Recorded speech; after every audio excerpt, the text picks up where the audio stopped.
Philippians chapter 2 here this morning. And so, as we mentioned last week, that the author of the study here has taken the concept of a basketball team and owner and all that kind of stuff and sort of put it through there. And so it's blowing the whistle on team church in the sense the Corinthians were not I said Philippians, I meant Corinthians. 1 Corinthians chapter 2.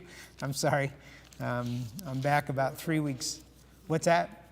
3 weeks late here. So we finished Philippians.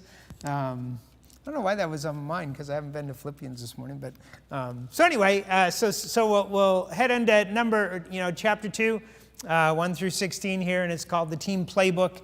And so they'll talk about the Bible, but the Bible is not really, it's sort of a secondary idea here, but it's involved in this, so we'll jump right in there. If you have any questions or comments, feel free to raise your hand and let me know. So the introduction back to chapter 1 that we looked at, Paul confronted the church about their divisions, and he said everyone's saved by the same gospel message, so there should be unity.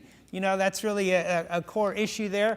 And obviously the unsaved world is not responsive to the gospel because they, on the one side, some demand a sign, Jews that he mentions, and then some see the gospel as foolishness. That was the Greeks. And so we looked at that. And then, God's people have responded to the gospel in contrast to the unsaved world.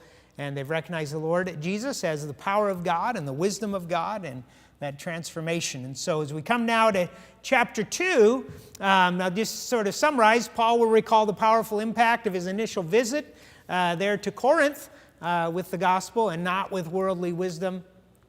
So Paul practiced what he told them there in chapter 1. It was by the foolishness of preaching that they were saved, as was mentioned in you know what, that's not 127. I'm not sure, I got the wrong reference there.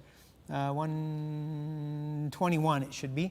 And then God's wisdom is found in his provision of New Testament truth that Paul has given to the church at Corinth. And that's where we make I put New Testament truth in the sense that they didn't have the New Testament written yet, but they were writing it, or it was parts of it were written, but not all of it was written yet. But the New Testament truth would be the teaching that he gave them, which would later be incorporated into the